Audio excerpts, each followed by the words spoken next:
Muy bien.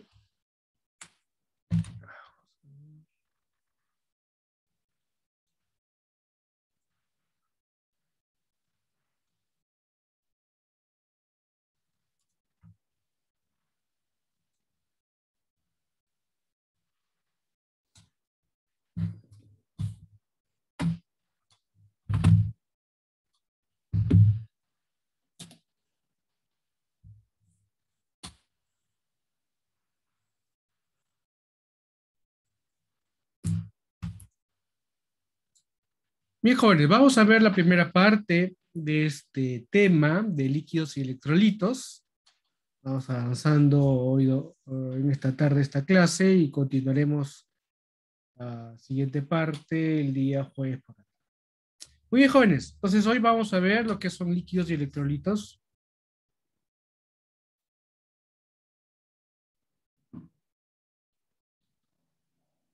Ahí está. ¿Logra ver mi pantalla, no, jóvenes? ¿Sí? ¿Se logra ver mi pantalla? Sí, doctor, sí se logra. Por si pudieran. Correcto. Sí, excelente. Muy bien. Entonces, para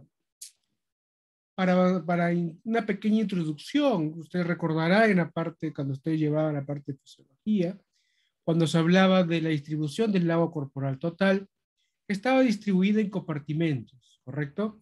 Entonces, estos compartimentos tenemos lo que es el líquido intracelular y el líquido extracelular. El conjunto de estos dos componentes teníamos al componente de agua corporal total, ¿correcto? Muy bien. Dentro del extracelular, ¿no? Dentro del extracelular vamos a tener a lo que es el intersticial, ¿correcto? Al intersticio, que está el líquido que está rodeando las células, el intravascular, o también llamado el plasmático, y otro pequeño componente que se conoce como transcelular, ¿no? El transcelular, ¿correcto? Entonces, es la suma de estos tres componentes nos darían a lo que es al extracelular, ¿correcto? Muy bien. En el siglo XIX se acuñó el término medio interno, lo cual Bernard hacía referencia a lo que era el líquido extracelular. Entonces, el mantener el equilibrio, la homeostasis de la composición de este líquido extracelular era vital para la persona. Entonces, por eso se conoce como el medio interno. Entonces, por ejemplo, cuando ustedes también evalúan el paciente, siempre se evalúa el medio interno, ¿no? ¿Cómo está su medio interno? Con la homeostasis de este medio interno, pues influye bastante en la salud del paciente. Y obviamente que es muy importante este medio interno, por ejemplo, en pacientes posoperados, ¿no? Por ejemplo, no podemos administrar potasio en pacientes posoperados por cirugía mayor, porque no necesita. Recuerden que el potasio es un ion intracelular. Entonces, en una cirugía, al hacer, pues, como es cruenta, hay destrucción de células y por lo tanto, extravasación de potasio al intersticio y al plasma. Por lo tanto, no se requiere potasio en el postoperatorio inmediato, ¿correcto? Después de las 8 horas ya se podrá administrar potasio en las soluciones séricas, dependiendo si que el paciente no tolera la vía oral. Pero, en forma general, no se debe administrar por la explicación que ya les di, ¿no? Porque el potasio sale al intersticio y al vascular. Entonces, pues es importante conocer el medio interno.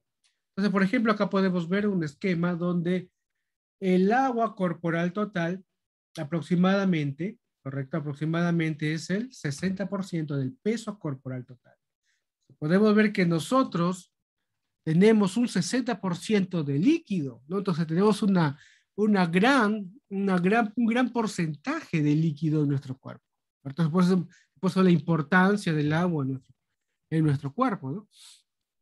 Ahora, de ese valor del agua corporal total, aproximadamente, ¿no? Aproximadamente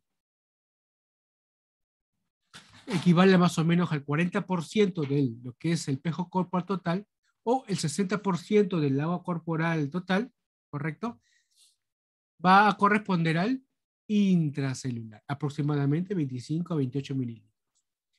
Y el 40% del extracelular, pero el 40% del agua corporal total equivaldrá al extracelular, ¿correcto? Al extracelular. Muy bien. De esto tenemos el 20% para el plasma, 75% para intersticio y 5% para el espacio transcelular. Y si queremos tomar como referencia de porcentajes al peso corporal total, 4% es el plasma, 15% el intersticio y 1% el transcelular. Entonces tenemos 3 litros aproximadamente de plasma, 13 litros de intersticio y 1 litro de transcelular. Volumen total aproximado de 42 litros en una persona aproximadamente de 70 kilogramos. Entonces, pero este componente de agua corporal total va a depender de muchos factores. Uno de la edad, ¿correcto? A medida que avanza la edad, el agua corporal total va a ir disminuyendo. Con el sexo, claro que sí. Los varones tienen aproximadamente el 60% de agua corporal total, del peso corporal total. En cambio, en la mujer, un 50% del peso corporal. ¿Correcto? Entonces, los varones tenemos más concentración de agua. Y en el niño mucho mayor, 75%. Con el contenido de grasa también es inversamente proporcional. Las personas más obesas tendrán menos cantidad de agua. En el embarazo, obviamente, va a haber mayor hipovolemia, mayor cantidad de agua corporal total. Por una modificación, por una adaptación fisiológica al embarazo. Pero estos componentes no son estáticos, son dinámicos. No siempre hay un intercambio de iones, ¿correcto? Tanto del espacio intracelular, ¿correcto? Del espacio intracelular al espacio intersticial y al espacio plasmático o al espacio transcelular, ¿correcto? Entonces, estos espacios son medios dinámicos, ¿no? El intracelular con el extracelular, ¿correcto? Entonces, gracias a ese intercambio a través de las membranas, ¿correcto? De lo que es el intercelular al intersticio a través de la membrana celular, del intersticio hacia el vascular a través del endotelio, ¿correcto? Y de las células epiteliales o mesoteliales del espacio transcelular, va a haber el intercambio de estos electrones, dependiendo de sus transportadores, ya sea ligados a ATP o no, ¿no? Entonces, o asociado a bombas, ¿no? Que van a permitir el transporte de estos electrolitos en contra de un gradiente, ¿correcto? Entonces, gracias a este transporte activo, las concentraciones de los espacios es diferente, y vamos a ver más adelante. Siendo el ion predominantemente en el intracelular, el potasio, el ion predominantemente en el extracelular, siendo el sodio. ¿Correcto? Entonces pueden ver ustedes acá el sodio aproximadamente con 100 milimoles, ¿correcto? En el intracelular, y en el extracelular intersticial, por ejemplo, miren que predomina el sodio, ¿no? 145.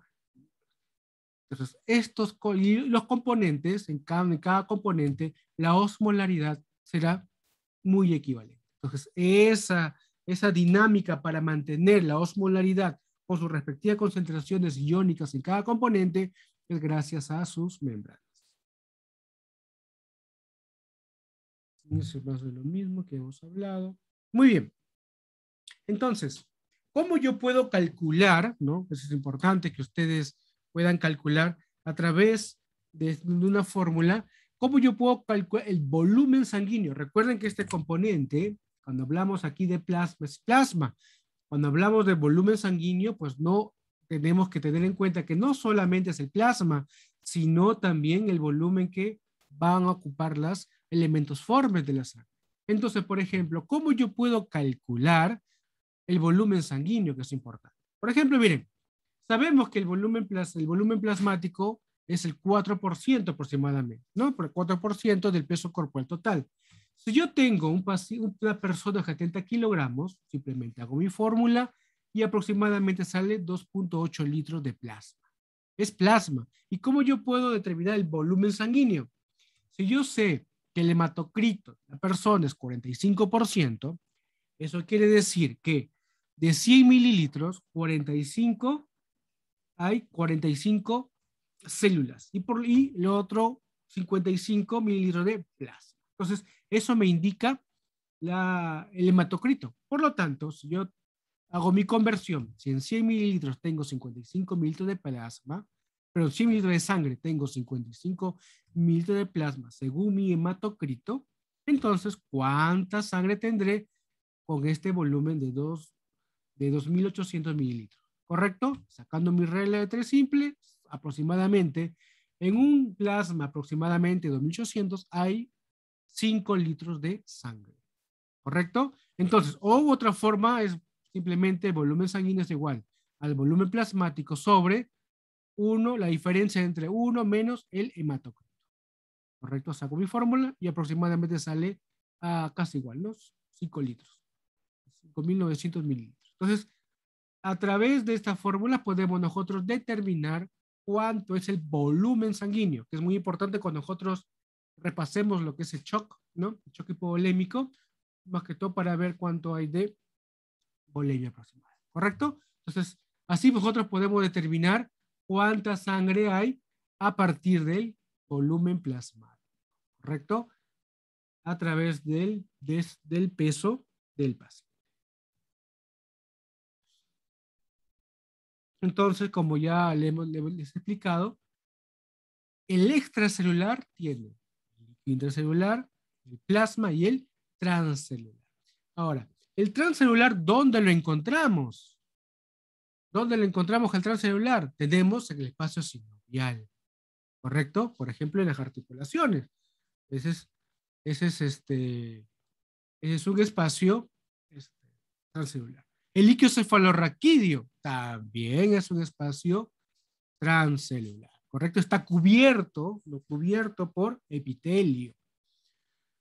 Y también tenemos espacios potenciales, por ejemplo, el espacio peritoneal, cubierto por mesotelio, ¿no? El peritoneo, un espacio que aproximadamente puede tener 100 mililitros de líquido, por tanto, también pertenece al espacio transcelular. El espacio pericárdico, el espacio pleural, el espacio ocular, ¿no? Tenemos también concentración de líquido. Pero todos esos espacios se conocen como espacios transcelulares, ¿correcto? Transcelulares.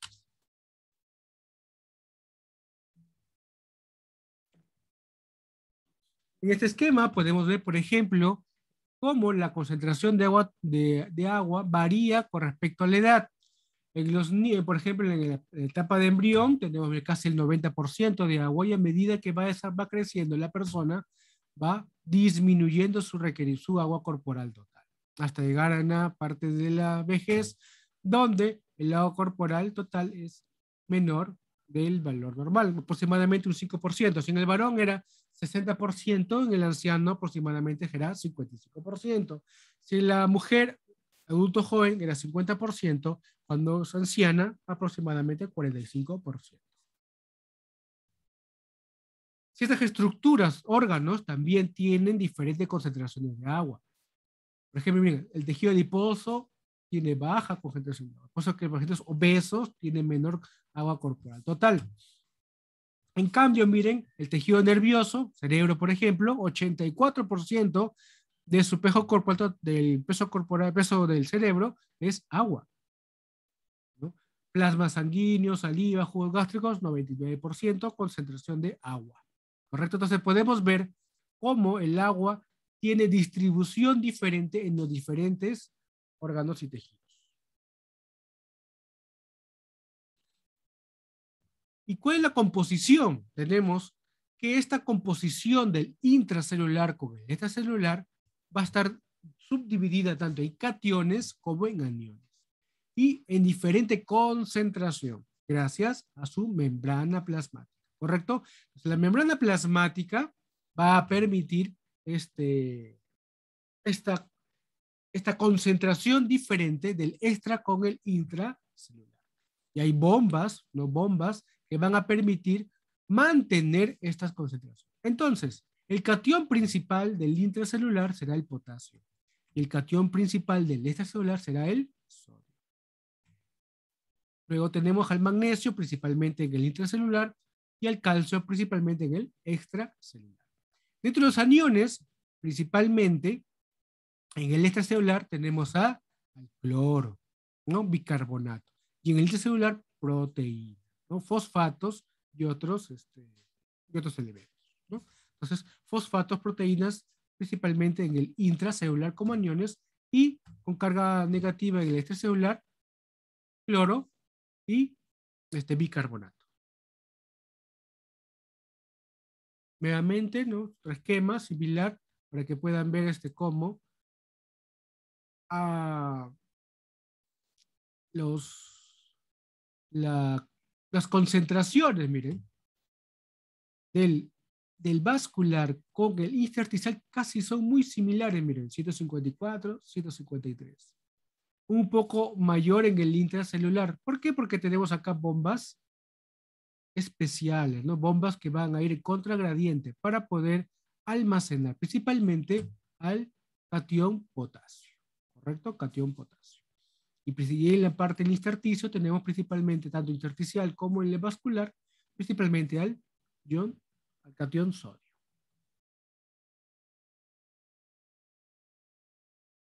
Bien, acá más de lo mismo que hemos hablado de las membranas.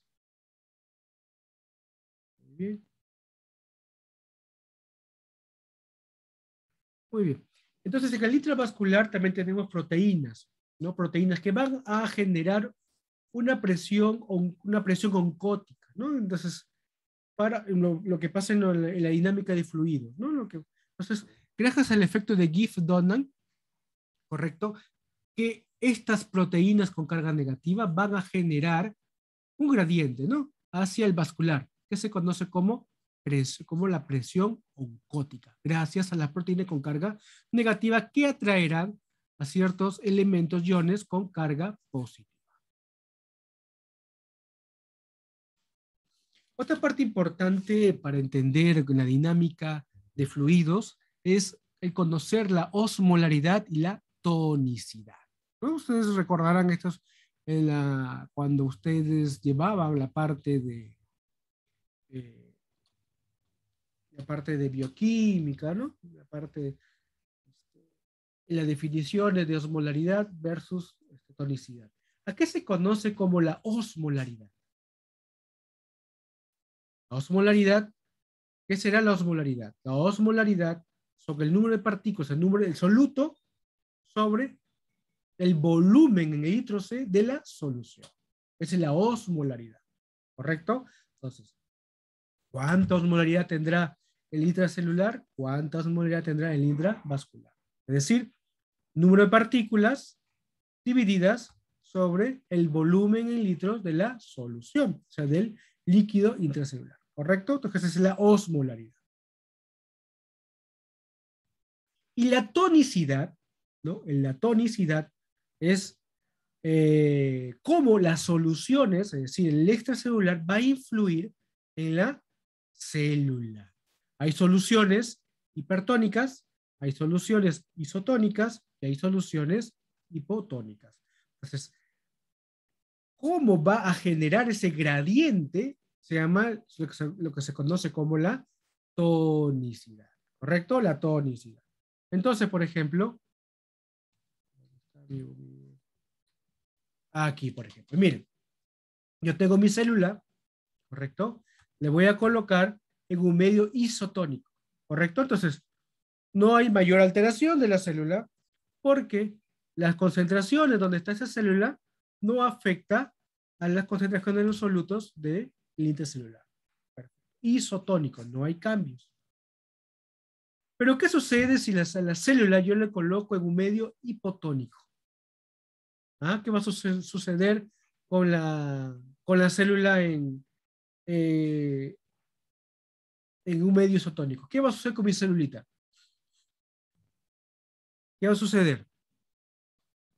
¿Ah? ¿Qué va a suceder?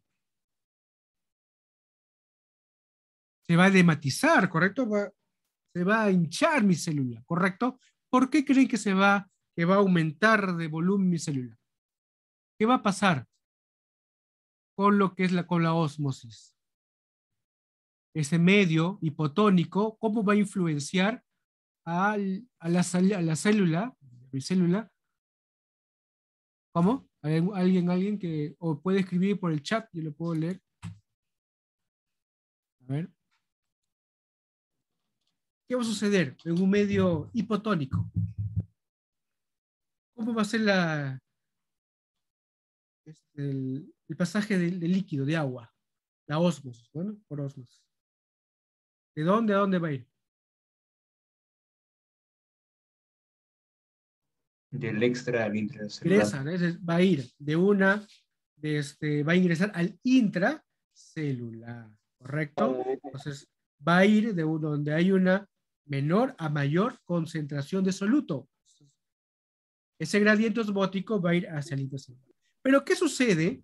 ¿Qué sucede cuando yo coloco a mi célula en un medio hipertónico?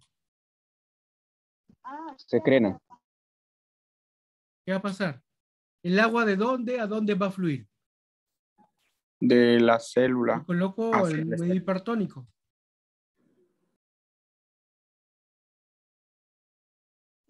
La célula se crena. El gradiente va a ir hacia al extracelular, fuera de la célula. Y por lo tanto, mi célula se va, entre comillas, a arrugar, ¿no?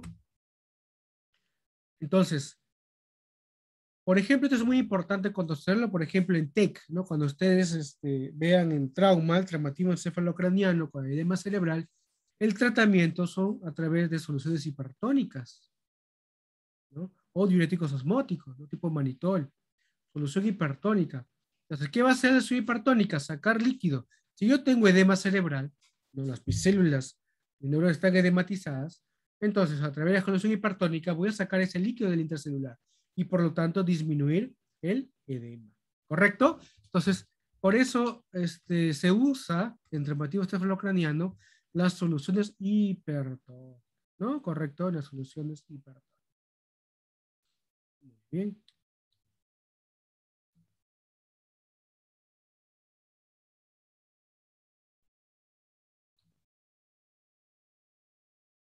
Muy bien. Por ejemplo, acá tenemos diferentes productos para administración parenteral, ¿no? Tenemos, por ejemplo, el lactato Ringer. Miren, el lactato Ringer casi tiene sus concentraciones muy similares al del líquido extracelular, ¿correcto? Lamentablemente aquí en Perú no tenemos el lactato Ringer. Miren, la osmolaridad es muy parecida a la osmolaridad sérica. Es por eso que se usa este componente para reposición hídrica, ¿no? Pero nosotros no tenemos. Entonces, ¿qué es lo que tenemos a la mano? Cloruro de sodio. Entonces, da aproximadamente una concentración un poco mayor de sodio y cloro, de 154 mil equivalentes por litro, que da una osmolaridad de 308, aproximadamente un poco acercándose a la osmolaridad sérica normal. Lo que nosotros usamos para reposición hídrica este componente, ¿no? Cloruro de sodio, como expansor vascular, ¿no? Tenemos también gluconato, la solución de glucosadas, ¿no? Por ejemplo, dextroja al 5%, cloruro de sodio al 3%, miren, solución hipertónica, ¿no? 513 mil equivalentes y una osmolaridad, miren, de 1026, ¿no? Una solución hipertónica, ¿no? Hipertónica. Muy bien. ¿Cómo yo calculo eh, la osmolaridad, ¿no? Perdón, los 1000 equivalentes en una solución de suero fisiológico, por ejemplo, ¿no? O sea, aproximadamente el 0.9%, tenemos 0.9 gramos de cloruro de sodio en 100 mililitros, aproximadamente lo que me dice esta concentración. Es decir, tengo 9 gramos de cloruro de sodio en 1 litro, aproximadamente, ¿correcto? ¿Cuánto es el peso molecular del cloruro de sodio? 58.5 aproximadamente. Hago la división y esa me sale aproximadamente 154 milimoles, ¿correcto? Milimoles. Hago la conversión de equivalencia, aproximadamente es 1, por lo tanto, miliosmoles con milicalientes serán similares, ¿no? Porque acá la valencia es 1, 1, 1, entonces no hay variación entre la osmolaridad con los miliequivalentes, porque miliequivalentes de un compuesto se da gracias a su carga, su valencia, ¿no? En este caso el sodio y cloro es de valencia 1, así que no hay mayor variación entre la osmolaridad con la equivalencia, lo mismo.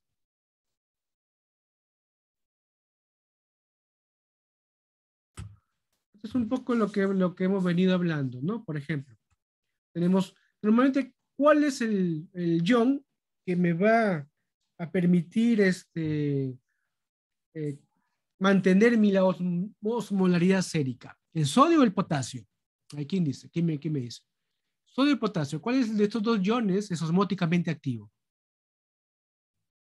¿Ah? ¿Recuerdan?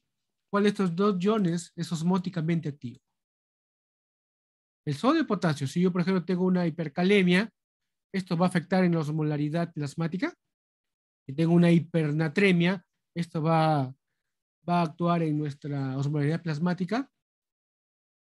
El sodio, jóvenes, ya el sodio, porque recuerden que la fórmula de osmolaridad aproximadamente es 2 sodios más lo que es glucosa sobre N, ¿no? Aproximadamente la fórmula de la osmolaridad sérica.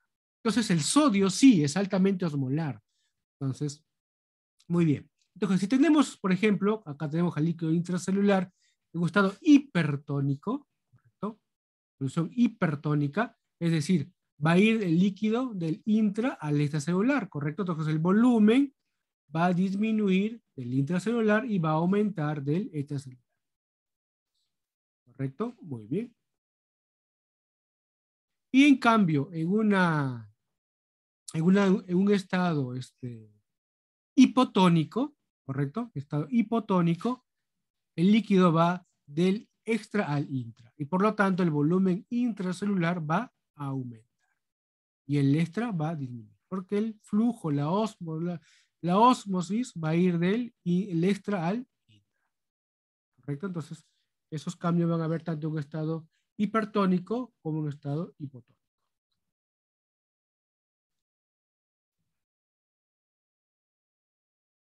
Muy bien. Miren, esta es la fórmula de osmolaridad plasmática, ¿correcto? Osmolaridad plasmática. En forma práctica, es 2 sodios más glucosa sobre 18. El boom afecta, pero no es mucho lo que es el nitrógeno, lo que es los compuestos nitrogenados, ¿no? El boom. Entonces, varía pues en un punto, medio punto, ¿no? Entonces, en forma práctica, para que ustedes rápidamente puedan determinar la osmolaridad plasmática, es 2 sodios más glucosa sobre 18, ¿correcto? Entonces, teniendo esta...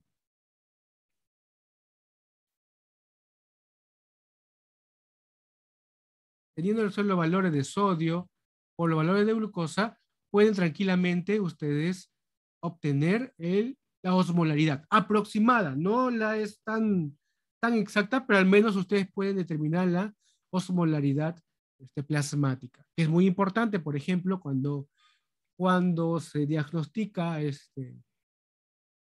hiponatremia o hipernatremia, si es una hipernatremia hiperosmolar, isosmolar o hiposmolar. Entonces, yo sé la concentración de glucosa, si yo sé la concentración de sodio, yo puedo determinar cuánto es mi osmolaridad, ¿no? Por ejemplo, mira, si yo tengo un sodio, aproximadamente el valor de 136 miliquivalentes. Tengo una glucosa normal, aproximadamente, a ver, de 80. Entonces, ¿cuánto será mi osmolaridad? A ver, un cálculo así rápido, a ver, chicos. ¿Quién lo hace? Rapidito, a ver, calculadora. ¿Cuánto sería mi osmolaridad sérica? A ver. 2 por 136 más 80 entre 18. ¿Cuánto sería? A ver, chicos, a ver, una ayudadita. ¿Quién me ayuda? ¿Cuánto sale? 276.4. ¿Cuánto sale? A ver. ¿Me escucha, doctor? Hola.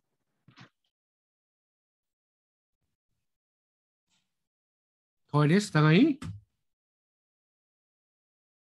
Hola, hola, chicos. A ver, uno con su Sí calculadora, estamos, por favor, doctor. que me pueda ayudar.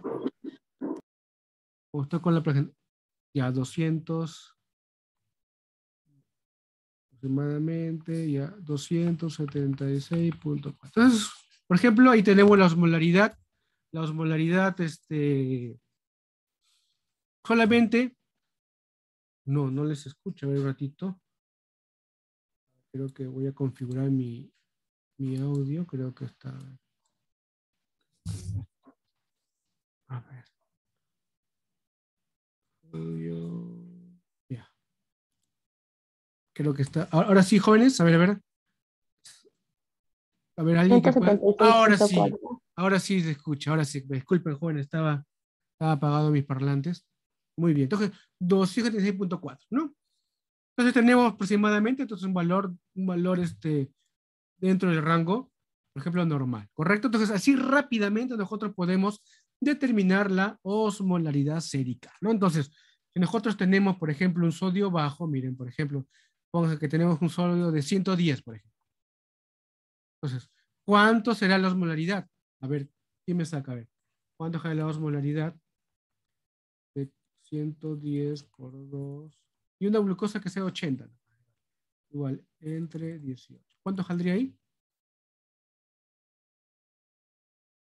224, ¿correcto? Entonces acá está bajo, ¿no? Entonces, por ejemplo, acá tendríamos, está con un sodio de 110, sería una hiponatremia hiposmolar, ¿no? Entonces, rápidamente con estos valores nosotros podemos calcular, ¿no? Un aproximado, porque recuerden que la fórmula real es con los compuestos nitrogenados, ¿no? Pero si no tenemos el boom, ¿no? Podemos usar el sodio y la glucosa, ¿no? Sodio y la glucosa, y con eso tenemos un valor muy aproximado de la osmolaridad plasmática.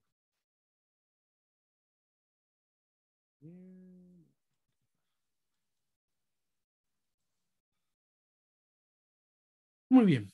Entonces tenemos cuál es la hormona antidiurética, ¿no? La hormona antidiurética, pues, es una hormona bastante importante, ¿no? Como su nombre lo dice, antidiurético o vasopresina, ¿no? Antidiuresis. ¿Qué es la diuresis? La eliminación del líquido a través de la filtración renal. La diuresis. Entonces, antidiurética. Entonces, disminuye la concentración de agua en la orina. ¿Correcto? La antidiurética. Su principal función. Muy bien. Entonces, ¿dónde se sintetizan estas células de esta hormona? Esta hormona de la antidiurética. Se sintetiza en las células magnocelulares. ¿En dónde? En los núcleos supraópticos y paraventricular a nivel del hipotálamo. Ahí es donde se sintetiza. Se almacenarán en la parte de la neurohipófisis, que cuando hay demanda, cuando hay cambio de la osmolaridad, esta hormona se libera al torrente sanguíneo. ¿Correcto? Tiene un tiempo de medio, tiene una vida media corta, aproximadamente de 18-20. ¿Dónde se inactivan estas hormonas en la sangre? A nivel de hígado y a nivel de riñón se van a inactivar. Entonces, cuando hay un incremento de la osmolaridad en el líquido extracelular, ¿correcto?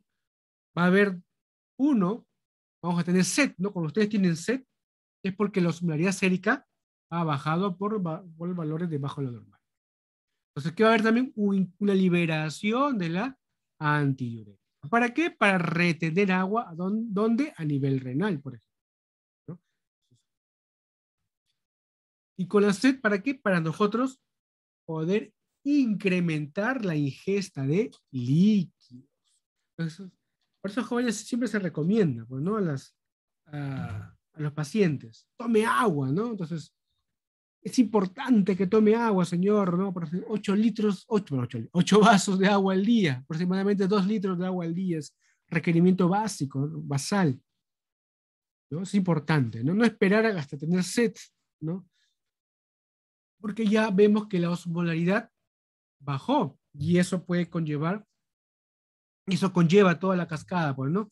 Que la orina salga concentrada, pues, ¿no? Porque hay una absorción de agua a nivel del tubo colector distal o principalmente, ¿no? O contorneado distal o tubo colector principal.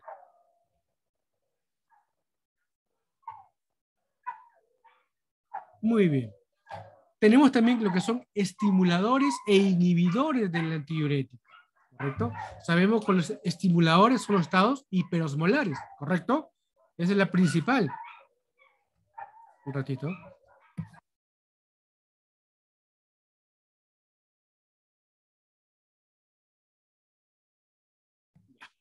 Continuemos. Entonces,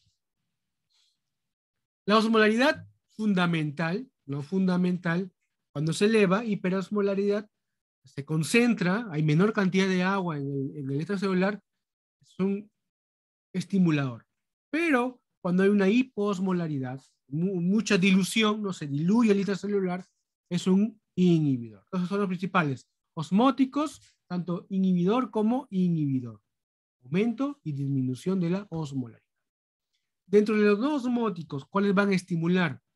Por ejemplo, una presión arterial baja, hipovolemia, ¿correcto? Náuseas y vómitos, dolor, emociones, estrés, ejercicio, la posición en bipedestación por tiempo prolongado, ¿correcto? Tiempo prolongado. Algunos, la carbamazepina, la hipoxia, etcétera, ¿no? Entonces, son estimuladores no osmóticos, ¿correcto? Van a retener líquido. Y los no osmóticos, un aumento de la presión arterial, la dopamina, norepinefrina, opiáceos, prostaglandinas, el alcohol, ¿no? Entonces, son inhibidores, ¿correcto? Inhibidores de la antidiurética. Y por lo tanto, por ejemplo, ¿qué pasa con la persona que toma alcohol, ¿no? Que toma alcohol, genera diuresis, ¿no? Orinan bastante, ¿no? Orinan bastante.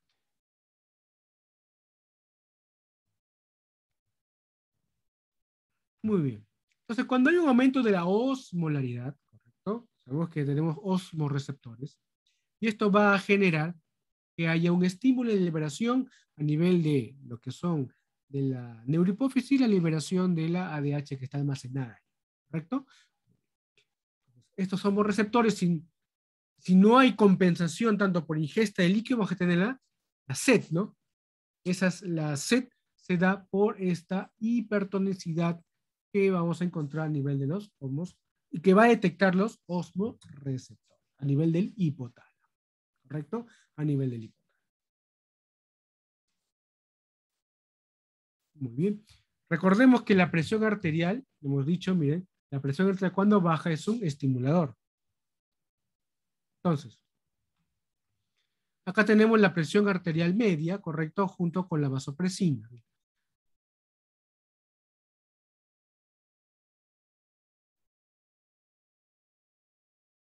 Entonces, por ejemplo, podemos ver acá una hemiparábola, ¿no?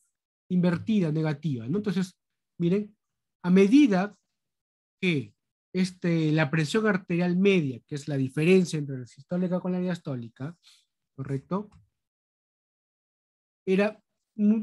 Disminuía, entonces había también un incremento progresivo de la concentración de la vasopresina, ¿no? Entonces, disminuye la presión, aumenta los niveles de vasopresina. Un estimulador, ¿no? Un estimulador de la vasopresina. Bueno, eso para recordar un poco acerca de los receptores. Recuerden que hay 3 tipos de receptores de la vasopresina, ¿no? Tenemos el B1 y los B2. El B2 se encuentra a nivel renal, ¿correcto? En el colector principal o en los tubos contorneados distal, ¿correcto? Ahí se encuentra ese receptor V2. El receptor B1A y B1B. El B1B, el B3, se encuentra a nivel de la arena hipófisis. Y el B1A se encuentra a nivel de la musculatura, los vasos, ¿no? En el hepatocito, o en también el hipotálamo, ¿no? Entonces, y a nivel de los vasos sanguíneos, ¿correcto? Para que pueda hacer un efecto vasoconstrictor, ¿no? El principal mecanismo de la vasopresina también a nivel vascular es la vasoconstricción. Y a nivel renal es a través de la absorción de agua. Recuerden que en las células epiteliales del conducto colector principal, tubo colector, vamos a encontrar en lo que es en su dominio apical, vamos a encontrar este receptor. Perdón, en su dominio vasolateral vamos a encontrar este receptor V2. Cuando se una con la ADH, a través de una cascada, miren, proteína G, MP cíclico, se va a expresar acoporina tipo 2 en el dominio luminal de las células. Entonces, se expresa esta acoporina y por lo tanto permite el pasaje del agua, no del agua, del lumen del tubo colector hacia el intracelular. Y posteriormente, el líquido que está en el intracelular pasa al intersticio y al vascular a través de las acoporinas tipo 3 y tipo 4. ¿Correcto? Entonces, pues su principal función a nivel renal es la absorción de agua, ¿no? Solamente agua. Acá no hay sodio, no hay potasio, es agua. Las acoporinas solo permiten el pasaje de agua.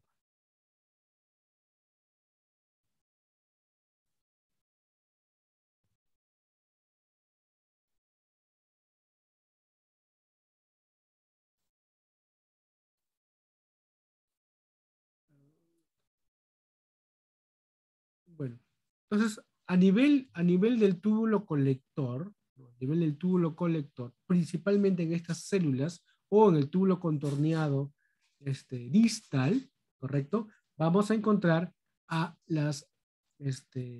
a las B2, ¿no? A las V2, ¿correcto? Aquí vamos a encontrar en la membrana basal, ¿no? O vasolateral. Y esta va a permitir la expresión a nivel de la zona apical de las acoporinas tipo 2 para el pasaje del agua de la luz del tubular hacia el intracelular. Y las acoporinas tipo 3 y tipo 4 para que vayan del intracelular hacia el intersticio y luego al vascular. ¿Correcto? Este es un esquema, por ejemplo, miren, acá está el receptor V2, llega la vasopresina o antidiurética, se expresa la acoporina tipo 2, ¿correcto? Permite el pasaje de agua al intracelular. Y esta agua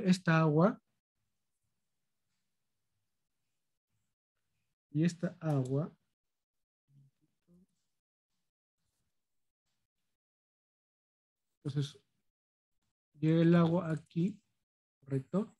Y esta se va hacia al intersticial o al extracelular a través de otra acuaporina, que es la acuaporina tipo 3 y la tipo 4, ¿correcto? Entonces, están expresadas en la membrana vasolateral.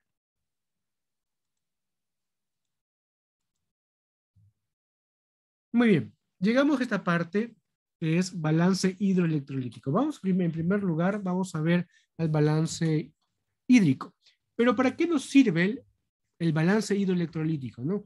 ¿Para qué nos sirve ese balance hídrico? ¿Para qué nos sirve conocer los principales electrolitos? Por ejemplo, cuando ustedes tomen una muestra de agua, siempre le va a mandar resultados de electrolitos, ¿no?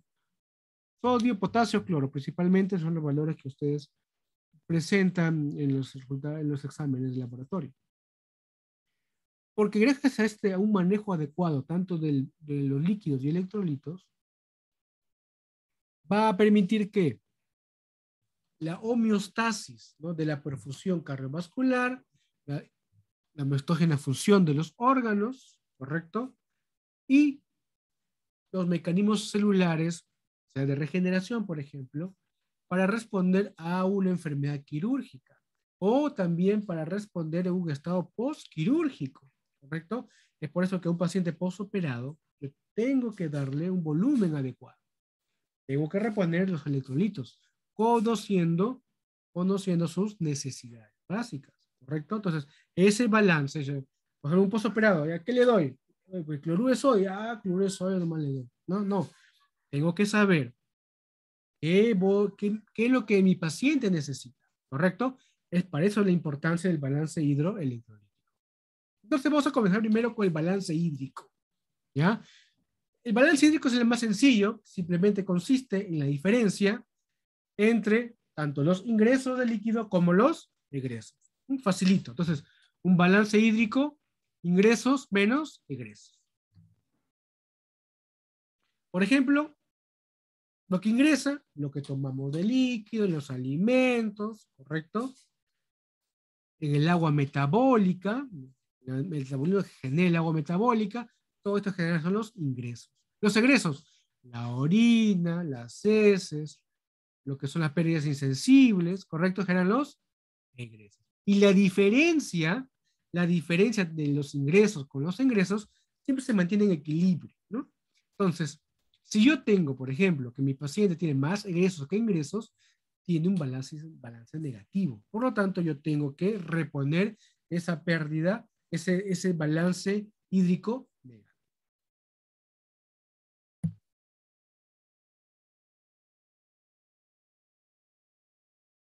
Perdón. Continuamos.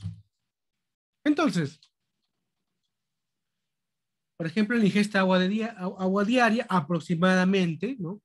2.100 mililitros por día. ¿No? Agua metabólica aproximadamente 200 mililitros. Un total de 2.300 mililitros. Perfecto. Muy bien. Las pérdidas, o sea, los egresos en pérdidas insensibles de piel y pulmón, 350 cada uno, aproximadamente 700 en total. ¿No? Sudor, 100 mililitros, 100 mililitros, jornada 1.400, total 2.300. Entonces, tanto los ingresos como los egresos se mantienen equilibrados. Perfecto, paciente normal, paciente sano. Pero, ¿qué sucede con un paciente postquirúrgico? ¿No? Sus requerimientos van a variar, sus pérdidas van a variar. El paciente, por ejemplo, tiene una fístula, el paciente tiene un colostoma, tiene un ileostoma, tiene una zona nasogástrica. Entonces, todos esos gastos extraordinarios tenemos que contabilizar. Vamos a ver. Muy bien. Entonces, tenemos los egresos, ¿no? Sabemos que los egresos o pérdidas, ¿no? Pérdidas ordinarias, por ejemplo, pérdidas insensibles por piel y pulmón, aproximadamente la fórmula, ¿cómo es? 0.5 mililitros por kilo en 24 horas, ¿correcto? Entonces, por día. Entonces, esto me da aproximadamente el volumen total de pérdida insensible. Por ejemplo, un varón 70 kilos, ¿cuánto genera su por 0.5?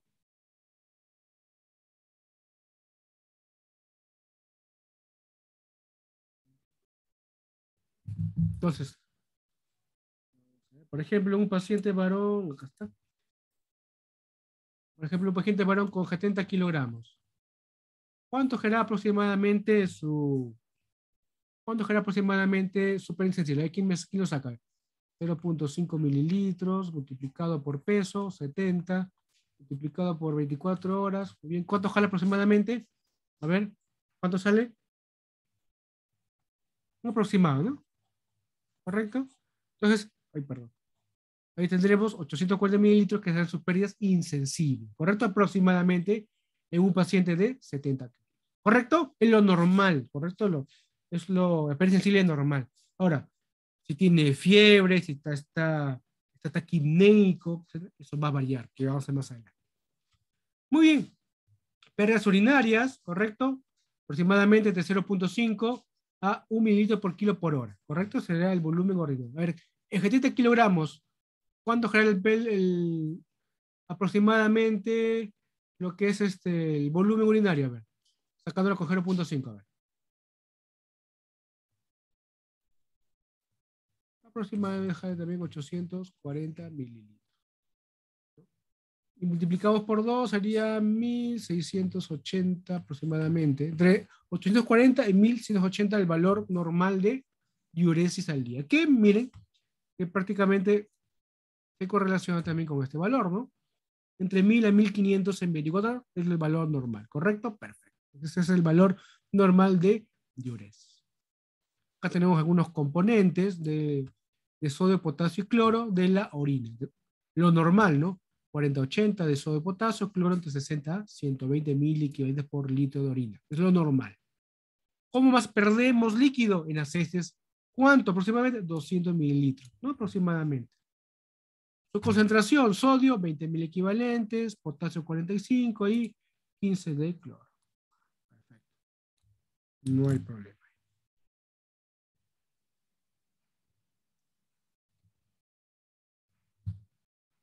Bueno, lo mismo que ya vimos. Ya. Ahora, pérdidas extraordinarias. ¿Qué sucede? ¿Qué sucede si mi paciente, ¿no?, está taquipnéico? Miren. Se incrementa 100 mililitros por cada 5 respiraciones sobre la frecuencia respiratoria normal. Si yo tengo que mi paciente tiene 25 respiraciones, entonces a mi hiperinsensible le sumaré 100 mililitros. ¿Correcto? Entonces ya no, mi hiperinsensible ya no es 800, por ejemplo, ya sería 900. ¿Correcto? Muy bien. ¿Qué pasa si tiene fiebre? ¿Qué pasa si tiene fiebre? Miren. Entonces, hay dos formas de poder calcular eso.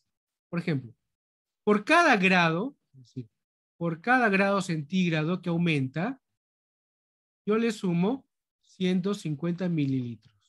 Es una forma. Y la segunda es esto. Si mi paciente tiene 38 grados centígrados, simplemente mi pérdida sensible multiplicado por 1.2 será mi pérdida sensible real. Si tiene 38, lo multiplico por 1.4. Si tiene 40, lo multiplico por 1.6. Ya tengo mi pérdida sensible real. ¿Correcto? Entonces, es otra forma de poder calcular la pérdida insensible con un paciente con fiebre. ¿Ya? Con fiebre. Por ejemplo, si tienen por ejemplo, vamos a ver. Aquí.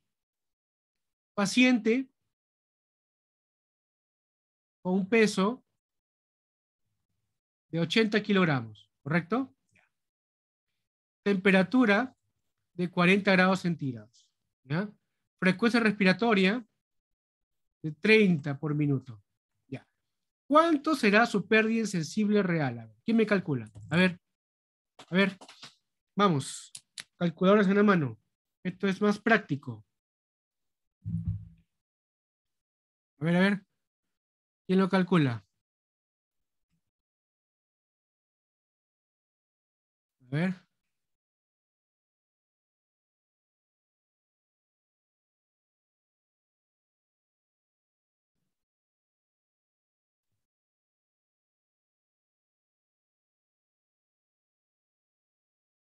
Recordemos que la frecuencia respiratoria normal va de 16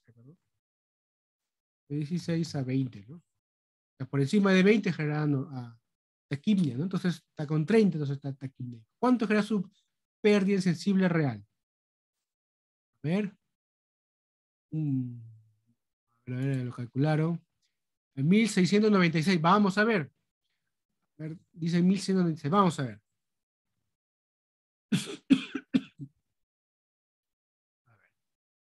¿Cuánto será su pérdida sensible normal? Si multiplico 0.5 por 80 y por 24, ya esto lo sumo, esto es 1, más, recuerden que sale 10 más, sería más 300 mililitros, ¿no? Más, la temperatura está en 40, entonces acá lo multiplico por 1.6, ya tendría mi valor. Entonces, ¿cuánto sale todo eso? Esto por 1.6 más 300 mililitros. ¿Cuánto saldría? A ver. 0.5 por 80 por 24 por 1.6 saldría 1536. Sale 1536 más 300. Esto equivale a 1836. ¿Correcto? Entonces acá, ahí está, esa es mi pérdida insensible real. Un paciente de 80 kilogramos con peso, una temperatura de 40 grados y con una frecuencia respiratoria de 30. ¿Correcto? Ahí está, hasta ahí estamos viendo, jóvenes. Esta es la parte práctica, eso es lo que... Doctor, Sí, una pregunta. La de la fiebre se multiplica por 1.6, ¿verdad? exactamente, 1.6, Y así es. en la taquipnia se suma. Se suma a lo que ya tienes en este valor, los 100 mililitros por cada 5 respiraciones. Ay, Ok. perdón, aquí era 200 nada más, ¿no? Porque es... No, está bien. 2. Perdón, acá es 200 lo mejor. Me equivoqué acá. Aquí es 200, que solamente es 10, pues, ¿no? 10, sí. Por 2 más 200 sería 1000. 200, 1736. Así es. Ya ahí me equivoqué. Pues. Un lapsus. ¿Ya? Entonces, así es más o menos. ¿Correcto?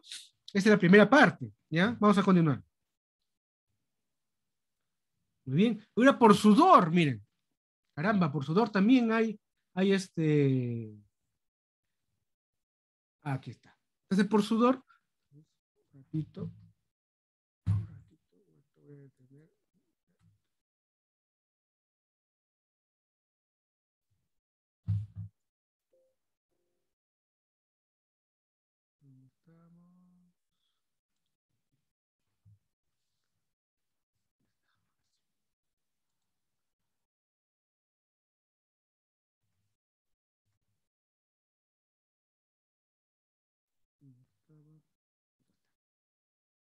Entonces, miren, ahora por sudor, miren, jóvenes, ¿correcto? Ahora por sudor. Recuerden que por sudor igual, miren. Si ustedes, por ejemplo, ya tienen, por ejemplo, ustedes por sudor, cuando es un sudor leve, ¿correcto? Un sudor leve, se multiplica por 1.2.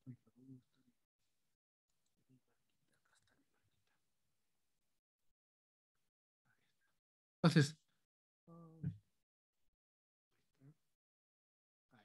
sudor leve, moja la cara, cuello y cabeza, ¿no? Multiplico por 1.2. Moderada, multiplico por 1.4. Profusa, ya moja la cama por 1.6. ¿Correcto? Entonces, pero ¿qué pasa si que yo también tengo un paciente febril que tiene, por ejemplo, 40? Yo ya lo multipliqué por 1.6. Entonces, ¿qué es lo que tengo que hacer? Tengo mi insensible, que acá yo le he multiplicado por 1.6. Sumo la insensible simplemente multiplicado por 0.6, porque ya no puedo repetir nuevamente la insensible, ¿correcto? Entonces recuerden, aquí es pérdida insensible más lo que está perdiendo la sudoración, ¿correcto? Pero si aparte está febril, ¿correcto? Entonces yo ya no puedo sumar otra vez la pérdida insensible, simplemente la diferencia, que es 0.6. Vamos a hacer un ejemplo, ¿ya? Un ejemplo acá. Vamos a ver. Paciente varón de 70 kilogramos, una temperatura de 40, ¿correcto? Y una sudoración profusa.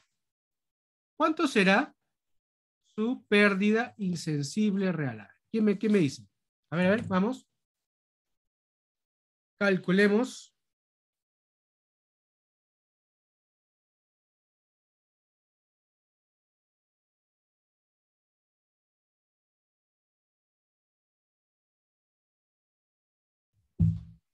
A ver, calculemos. Entonces, tenemos, por ejemplo, por temperatura, 0.5 por 70 por 24, ¿correcto? Lo multiplico por 1.6, ¿correcto? Y esto lo sumo, 0.6 por ejemplo, profusa, a la pérdida sensible. ¿Cuánto jala este valor acá? 840. ¿Cuánto? 840 por 840. el 1.6, 1340. Hasta ahí nomás. Entonces, aquí ya tengo, entonces acá también será 840. ¿Correcto? Entonces lo saco. 1.6 más 0.6. Acá sale 2.4.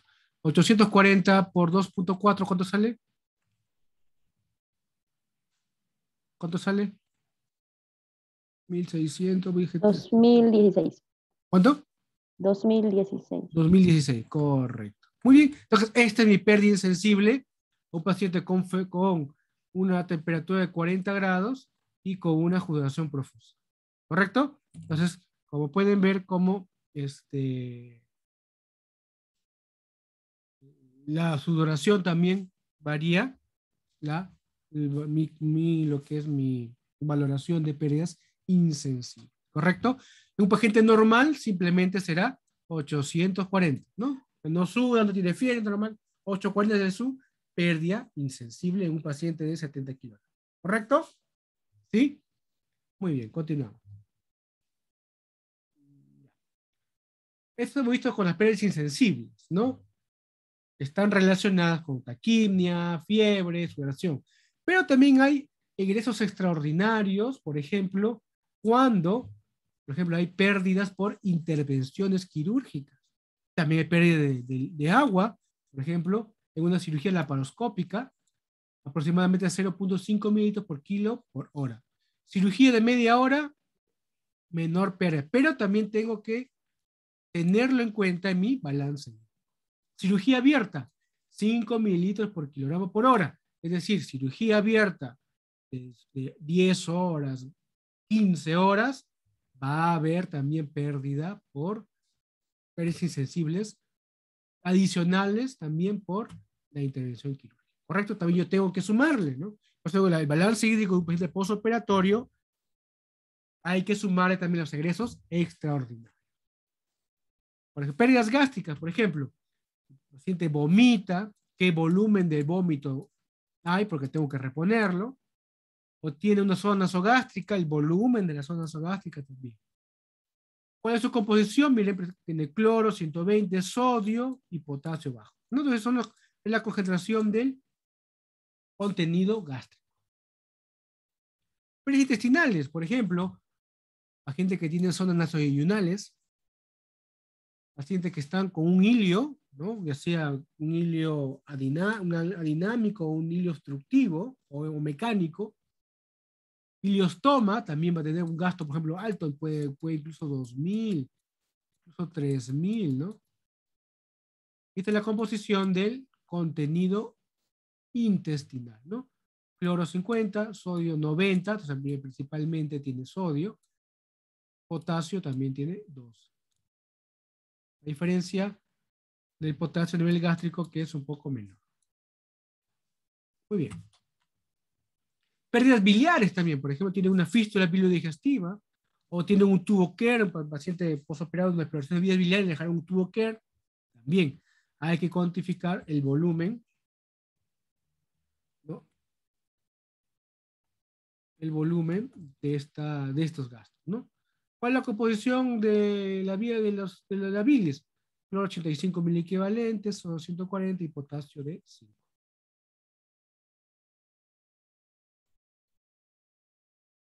Este es un resumen de los volúmenes aproximadamente de las secreciones intestinales o del tubo digestivo, correcto, más que todo para que tengan como referencia.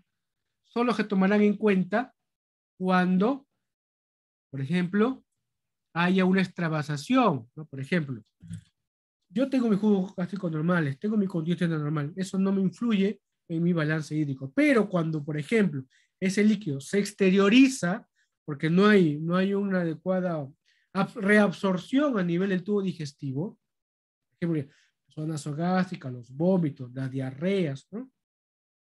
Las fístulas, entonces tengo ese gasto de líquido adicional. Ese volumen de líquido yo tengo que contabilizarlo en mis pérdidas, ¿no? Mis pérdidas como una pérdida extraordinaria. Muy bien, entonces son los egresos. Ahora veamos los ingresos. Entonces, ordinariamente, todo lo que una persona sana consume, agua que toma, los alimentos, todo eso tendrá un porcentaje de volumen de ingresos. Pero un paciente posoperado, ¿no? O un paciente en el prequirúrgico, ¿correcto? Entonces, está en NPO, entonces yo tengo que calcular cuántos son sus ingresos por los fármacos que yo voy a administrar, ¿correcto? Los volúmenes que yo voy a administrar endovenosamente, ¿correcto? Entonces, lo que siempre va a haber es el agua metabólica, ¿correcto? Parte del metabolismo se generará. ¿Cómo yo puedo calcularlo? 0.3 por mililitro por kilo por hora. O puedo multiplicar 0.5 por kilogramo por 24 menos 300.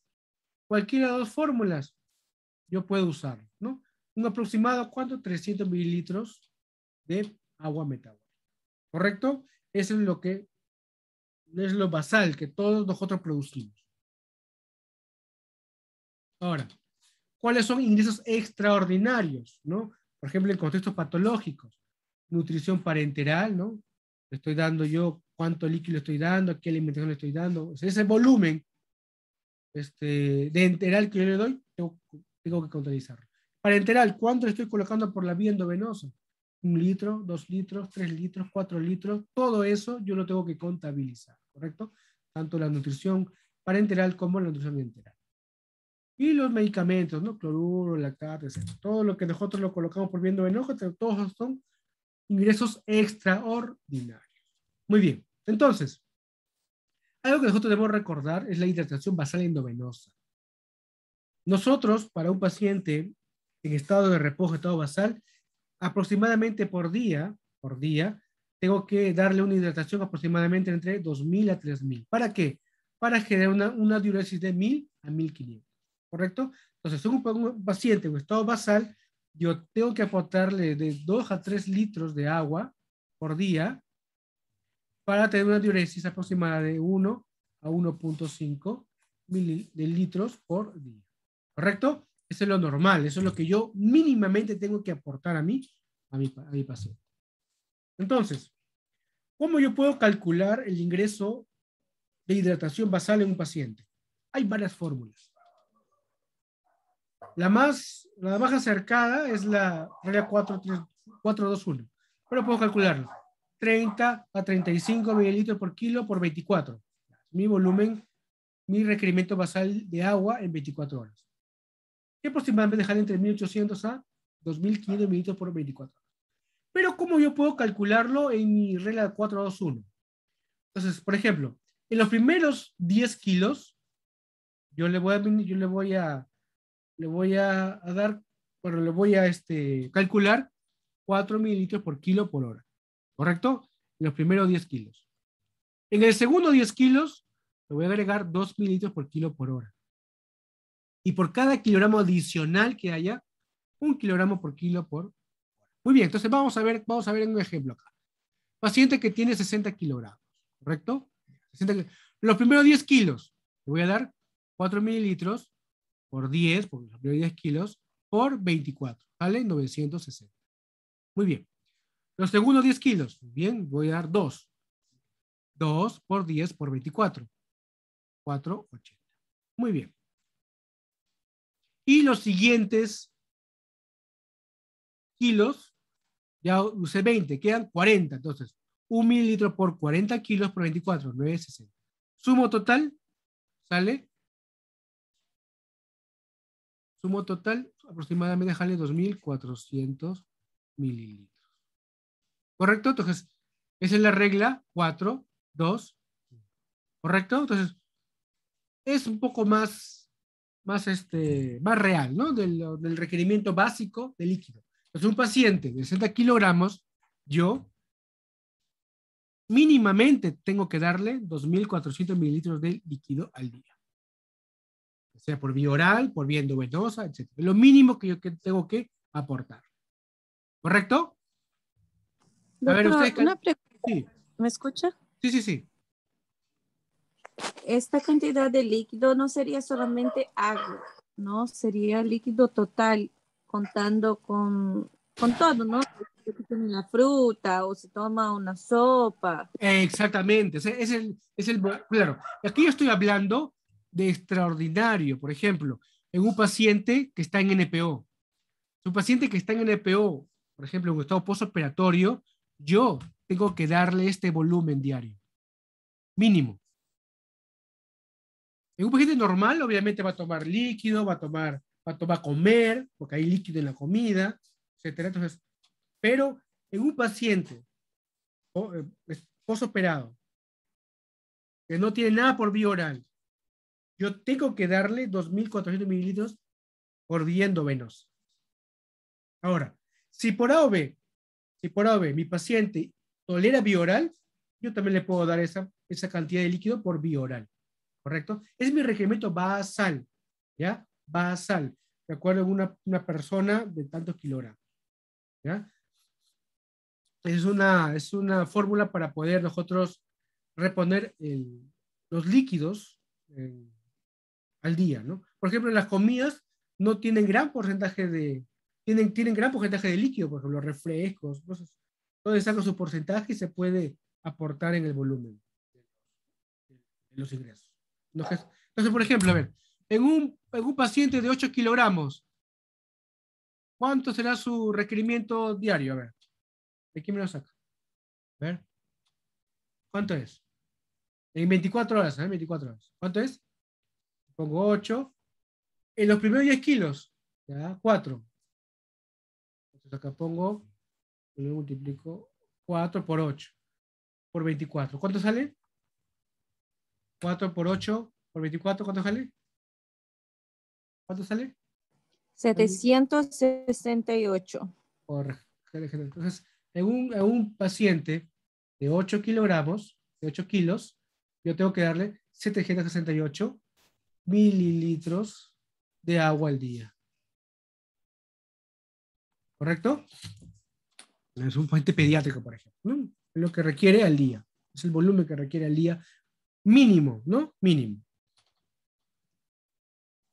Y acá está más de lo que ya les expliqué, las fórmulas, más ejemplos.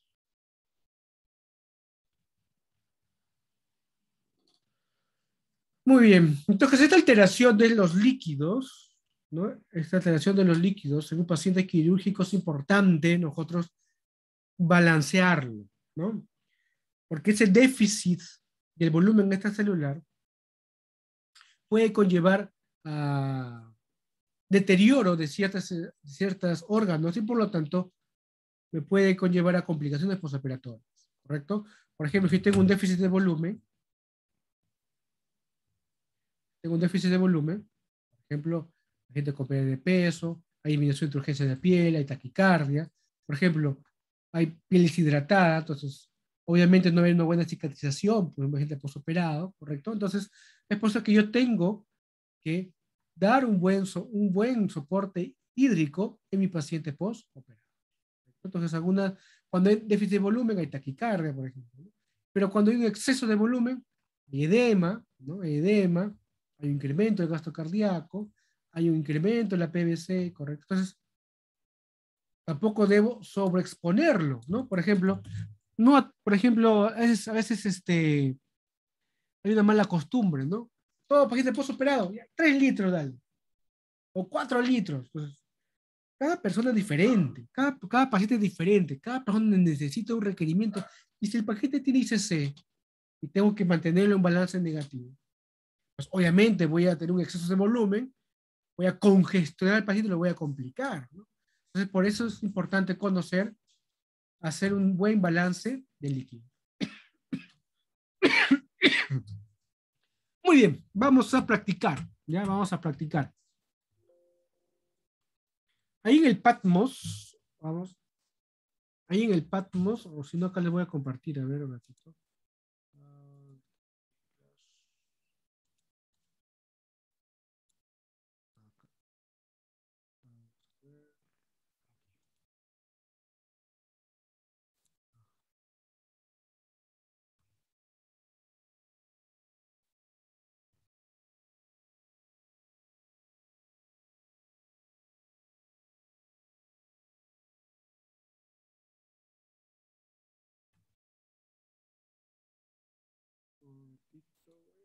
Compartirles.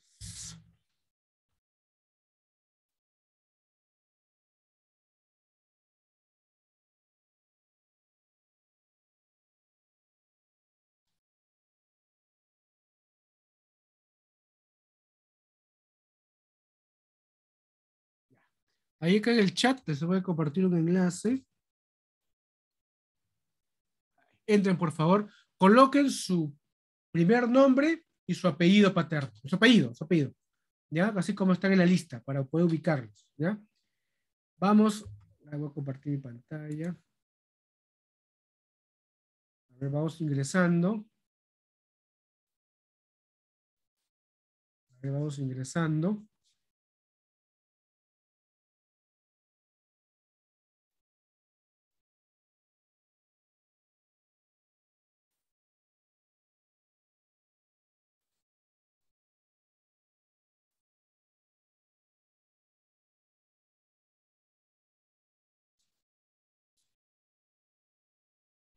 Muy bien, perfecto, va ingresando.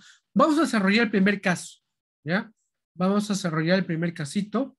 Y a los otros dos ya les queda como tarea, ¿ya? Pues lo desarrollan. Yo los voy a ver por acá. Entonces, vamos a desarrollar el primer casito, a ver. ¿Ya? Les voy a dar, uy, ya son las cosas. Les voy a dar 10 minutitos para que lo desarrollen, ¿ya? Ahí, por ejemplo, ustedes pueden, por ejemplo, con el caso uno acá donde dice T, pueden escribir, ¿no? Y desarrollar el casito, ahí mismo, en la misma hoja, ¿ya? En la misma hoja lo van a desarrollar. Van a hacer su balance hídrico. Ingresos, egresos. Ingresos ordinarios, extraordinarios. Al final, la diferencia, jale, positivo o negativo, ¿ya? Vamos a ver este primer casito.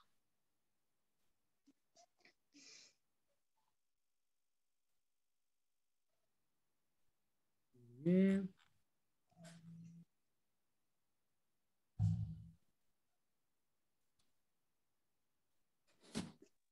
Y con esto vamos a terminar la clase y vamos a continuar el jueves con la parte de sodio, y potasio y lo que es choco, ¿ya?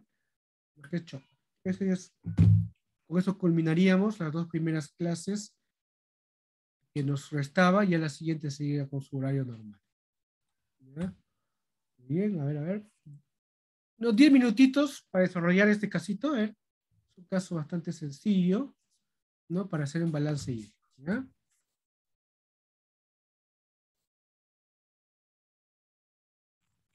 Uno, dos, tres, cuatro, cinco, seis, siete, ocho, nueve nada más, pues somos 37 y solamente hay 9. Vamos, jóvenes, todos, todos. Allá. Por ejemplo, ustedes ingresan, por ejemplo, otra Carolina, acá está el caso, miren, acá está la T, te ponen acá y van a escribir, ¿no? Por ejemplo, ponen acá, ingresos, ¿no? Ingresos, y van a calcular, van a colocar sus resultados nada más, ingresos, cuánto tienen de ingreso, por ejemplo, acá, calculan, por ejemplo, en endovenosos, en extraordinario, ¿no?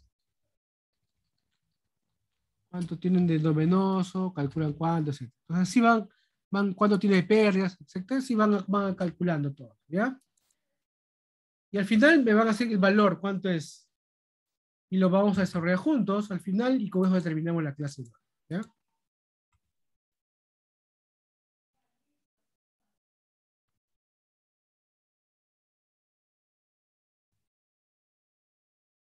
Esto es como una pizarra, como tiene una hoja de trabajo, ¿no? Entonces ahí simplemente pueden escribir, colocar rayitas como ustedes gusten, ingreso, egreso, suman, hacen su cálculo.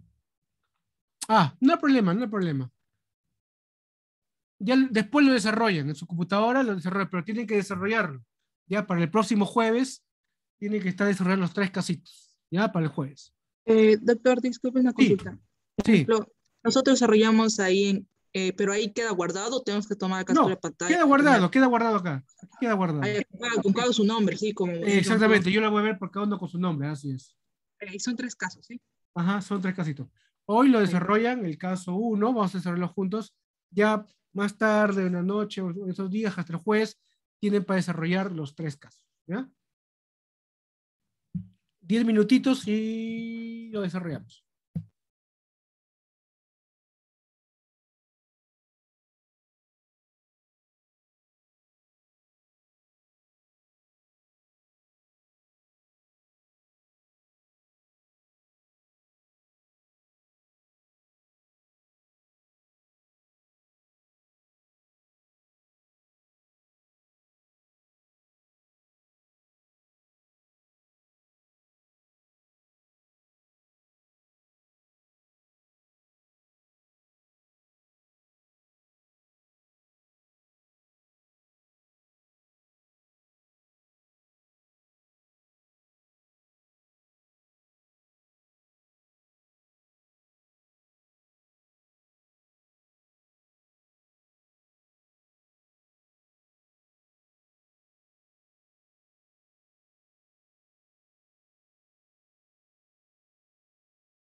A ver, jóvenes, retornamos. A ver, a ver.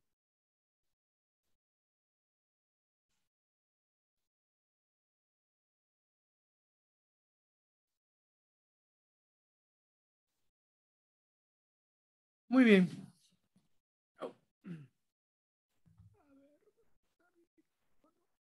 Ya está. ¿Se me logra escuchar? ¿Se me logra ver, jóvenes? Si no. Sí, doctor, se escucha. Vaya, excelente. Muy bien. Entonces vamos a desarrollar este casito. Con eso vamos a terminar ya porque me había olvidado que hoy día es el baby shower de la doctora de Paz. Así que tengo que ir. Muy bien, vamos a desarrollar este casito. Está bonito este casito. Vamos a ver. Entonces vamos. A ver, voy a bajar un poquito. Ahí está. Ahí está. Entonces vamos a ver los ingresos. ¿Ya? Vamos a ver los ingresos. Disculpen la letra, chicos. Y acá vamos a colocar con otro colorcito. Vamos a colocar con otro colorcito. Verdecito. Y acá vamos a colocar con otro colorcito. Y acá vamos a colocar los egresos. Muy bien. Entonces vamos a colocar con rojito acá. Con rojito.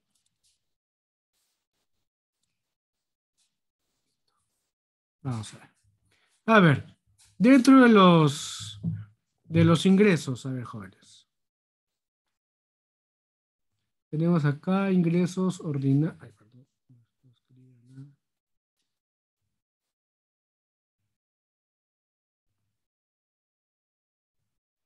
A ver, ingresos ordinarios. A ver. ¿Recibe este paciente alimentación por vía oral? ¿Sí o no? No, no dice nada vía oral. Ya, perfecto. Sí. Parece que no. No, ya, perfecto. Es un paciente, mira, paciente varón de 40 años con 89 kilos, presenta fístula entérica, secundaria operación por adherencias, que produce diariamente 2.100 mililitros. Una fístula de alto gasto, más de 500 de alto gasto. Presenta secreción verdosa por la herida. Aparte, miren, por la herida también tiene otra fístula. Pobrecito. Verdosa, se tiene una fístula enterocutánea, también por la misma herida operatoria. Una diuresa de 400 mililitros, oligúrico. Fiebre 40. Soporte nutricional recibido es de 2 litros de dextrosa, al 50%, más 660 mililitros de lípidos, así como 850 de cloruro de sodio. Muy bien, vamos. Ingresos ordinarios por vía oral, no recibe nada. ¿Correcto? Muy bien. Muy bien, no recibe nada. A ver. Agua metabólica. ¿Cuánto genera de agua metabólica este paciente? 0.5 por 80 por 24. ¿Cuánto jale más o menos? ¿Cuánto jale esto?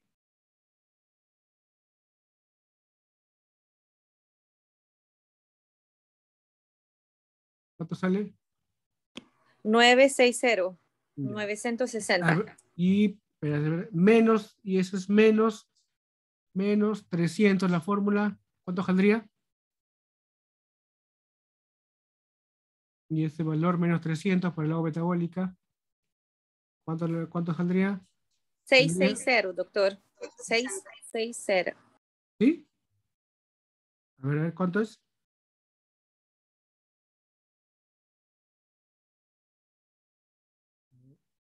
¿Cuánto es? ¿Sí? Doctor, ¿no Sí. logra escuchar? Ahora sí, se escucha, ahora sí.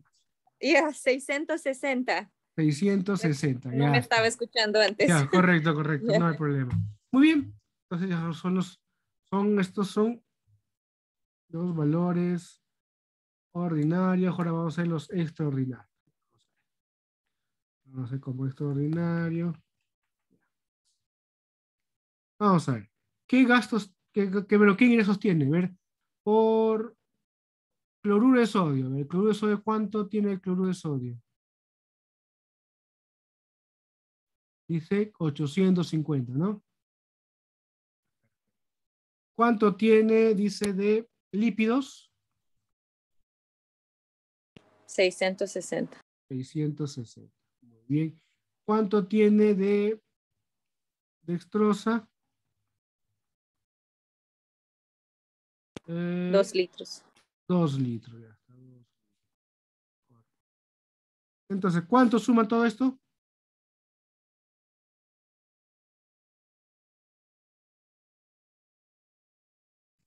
A ver cuánto suma. 3,510. ¿Me escucha? Sí, 3,510, ¿no? Ya. Confío en ustedes cómo lo están calculando porque no tengo los valores exactos, así que confío. ¿Cuánto vale? 3,510 me dice, ¿no? Muy bien. De repente, si por ahí hay un error de multiplicación, ya ustedes lo corrigen en su tablita real, ¿ya? Vamos a ver acá. Vamos a con los egresos. Egresos ordinarios. A ver, ¿cuánto tiene egresos ordinarios?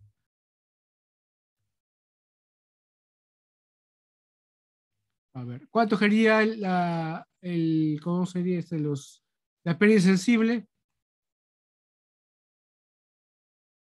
¿Cuánto sería la pérdida sensible? A ver, 0,5 por 80 por 24. ¿Cuánto sería? Doctor, Sí, doctor, sí. no sería 89, lo estamos haciendo ahí con usted con 80, pero el paciente tiene 89, 89. perdón. Sí, Tienes por razón, eso está, 89. creo que Perdón. tenemos que arreglar Sí. el otro. Sí, 89, perdón. Discúlpame, está 89. Acá sale diferente, ¿no? ¿Cuánto sale acá? Sí, ahí sale un ratito, 89. 89. 768. Sí. Acá vamos a cambiar, acá borramos.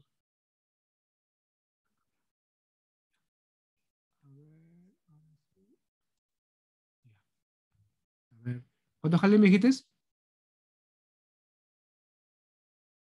¿Cuánto jale? 768. Ya, correcto. Entonces acá lípidos, acá está bien. Lípidos, 600, ay, perdón. Acá.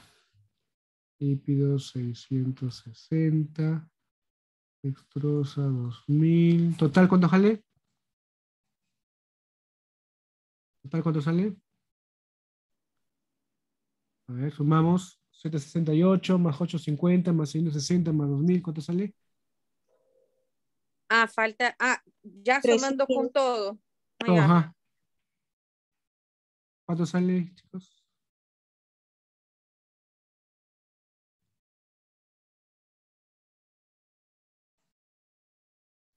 4,278. Correcto, muy bien. Ya está. Ahora sí vamos a las pérdidas acá insensibles. A ver aquí, ¿cuánto sale acá este valor?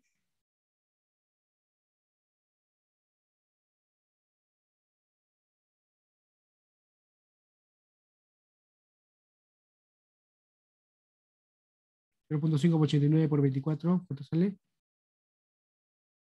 1068, creo. 1068, doctor.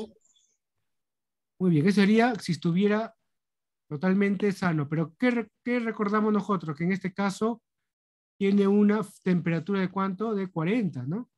Entonces, ¿cuánto sería su pérdida sensible real? Este valor lo multiplico por 1. ¿Tiene cuánto? 40. Por 1.6. ¿Cuánto sería? 1708,8. 1709, que pongo. 1709, ya está. Muy bien. Muy bien, entonces vamos con otro gasto extraordinario que tiene una fístula, dice, ¿no? Una fístula.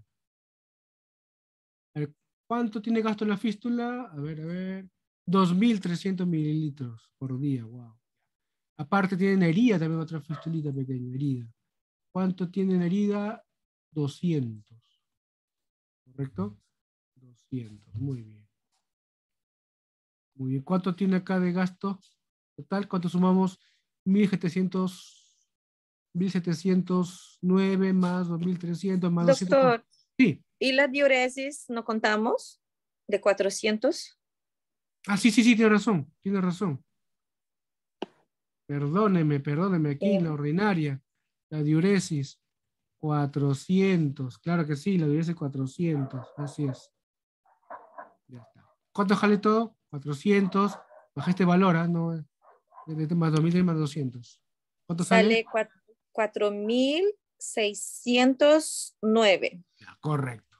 Entonces, si yo hago la diferencia, vamos a cambiar de colorcito, vamos a poner un moradito. Si yo hago la diferencia, mi balance hídrico sería los ingresos 4.278 menos los egresos 4.609. ¿Cuánto es el resultado? ¿Cuánto es? 331. Menos Menos 331. 331, ¿correcto? Entonces, este es el déficit que tiene mi paciente, aproximadamente, ¿correcto? Entonces, así, similar, vamos a hacerlo en el caso 2 y el caso 3. ¿Está bien, chicos?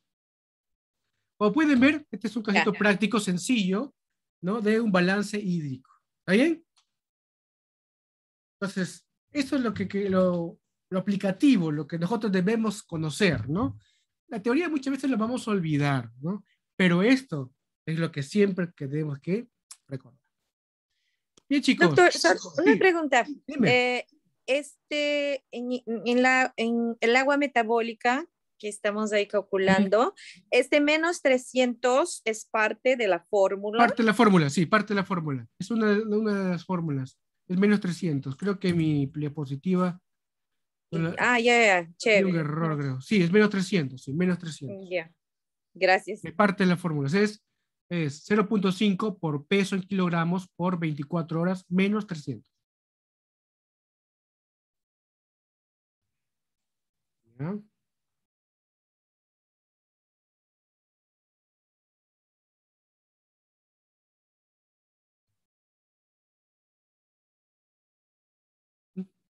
Eso lo pueden ver ahí en la diapositiva. Lo voy a guardar un ratito y los voy a compartir de una vez.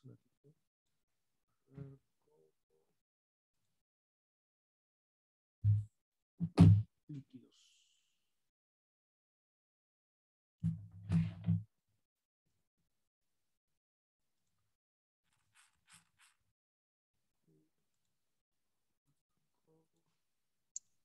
Doctor, buenas tardes. Sí. Una consulta. Ya tenemos los datos del ingreso y los egresos, entonces la resta sería el balance hídrico, ¿no? Exactamente, balance Y hídrico. la resta me sale menos 331. Correcto, Y, esa es la respuesta. ya, ¿y qué hacemos? O sea, ¿qué nos indica eso? Ya, es que hay más pérdidas, está perdiendo el paciente líquidos, ¿no? No estamos reponiendo adecuadamente. Entonces, se aumenta, por ejemplo, en este caso que tiene vía endovenosa, se aumenta el volumen endovenoso para poder tener un balance en cero, ¿no? Y entonces acá tendríamos que Aumentar al día digamos, el siguiente, ingreso. exactamente, 300 a lo que estamos dando en el día, aumentarle ese valor para reponer esa pérdida. Ah, ya, doctor. Gracias. ¿Ya? Muy bien. A ver, al Pasmo lo voy a subir ahorita, las diapositivas, ¿ya? Ahorita mejor lo voy a subir una vez para que ustedes lo puedan tener y lo puedan leer. Entonces, el día jueves nos reencontramos, ¿correcto? Es PPT. Líquidos. Electrolitos. Bien. Lo voy a subir.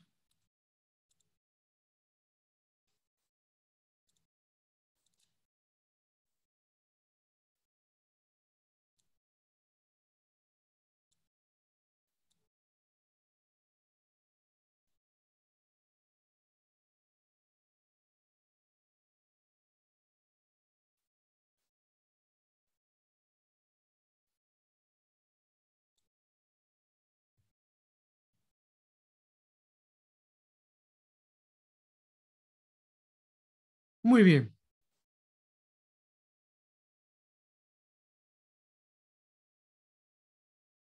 No hay problema, sí, sí. Ahorita lo voy a, como voy a parar.